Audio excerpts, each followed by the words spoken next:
यह कहानी सीतापुर गांव की है, जहाँ गांव के मास्टर जी और बाकी लोग रामू की चाय की टपरी पर बैठे थे और हमेशा की तरह चर्चा हो रही थी। लेकिन मनोज शांत बैठा हुआ था और तभी हरी काका मनोज से पूछते हैं कि क्या हुआ मनोज, बड़े परेशान लग रहे हो। सब कुछ ठीक है ना?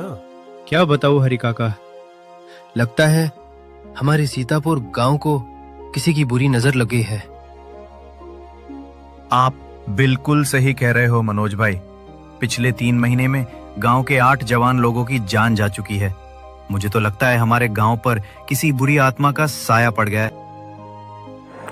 मास्टर जी सभी बातों को बिल्कुल ध्यान से सुन रहे थे।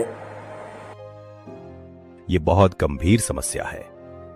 हमें कल सुबह ही देवी मंदिर जाकर पुजारी जी से इसके बारे में बात करनी होगी, नहीं तो बहुत देर हो जाएगी।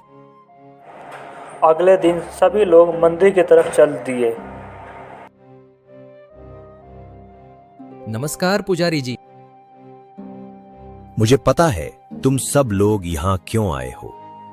जिस आत्मा का साया तुम्हारे गांव पर है वो प्रतिशोध की प्यासी है और वो अपना बदला लेकर रहेगी। लेकिन पुजारी जी, इसका कुछ तो उपाय होगा जिसे हमारे निर्दोष लोगों की जान बच जाएगी। इसका एक ही उपाय है, मुझे उस आत्मा से संपर्क करना होगा और उसे मुक्ति दिलवानी होगी, तभी तुम्हारे गांव पर आया खतरा दूर हो सकता है।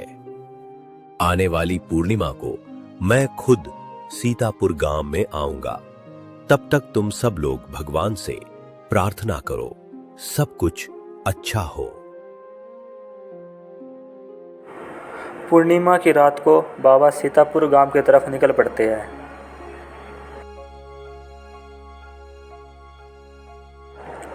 वहां पहले से ही सभी गांव वालों ने हवन की तैयारी कर रखी थी।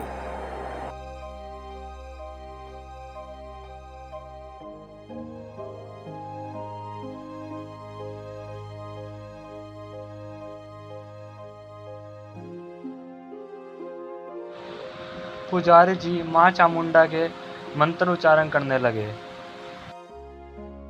जयंती मंगला काली भद्र काली कपालिनी दुर्गा शिवा क्षमा धात्री स्वाहा स्वधा नमोस्तुते।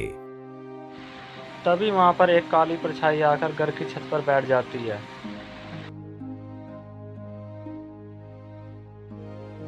कौन हो तुम और क्यों इन बोले बाले गांव वालों को परेशान कर रहे हो?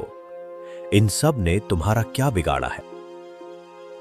बताता हूं, सब बताता हूं, लेकिन उसके लिए आपको मेरी कहानी सुननी होगी। बोलो, क्या कहना चाहते हो? मेरा नाम रमेश है और मैं सीतापुर गांव में काम की तलाश में आया था और मुझे चौधरी जसवंत के यहां ट्रक ड्राइवर की नौकरी मिल गई। और ये नौकरी पाकर मैं बहुत खुश था, क्योंकि इसे मेरे घर की आर्थिक स्थिति ठीक हो जाती है और मैं अपना काम बहुत ईमानदारी और मेहनत से कर रहा था। कई बार तो पूरा पूरा दिन ट्रक चलाते चलाते निकल जाता था। एक दिन की बात है, काफी रात हो गई थी और मैं काम पे से घर जा रहा था। तभी मैंने देखा कि चौधरी जसवंत और उसके साथी गेहूं के ट्रक के पास जंगल में खड़े थे। मैंने चुपके से उनकी बातें सुनी तो पता चला वो लोग ट्रक में से गेहूं चुराकर उसमें मिट्टी भर रहे थे। चौधरी साहब, ये गलत है। ये गेहूं अनाथ बच्चों के लिए है। अगर आप इसमें मिट्टी भरोगे तो वो लोग भूखे मर जाएंगे।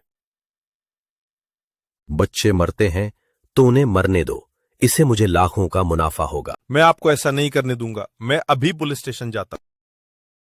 जैसे ही मैं जाने लगा, चौधरी जसवंत और उसके 4 आदमियों ने मुझे घेर लिया और मुझे पिटने लगे।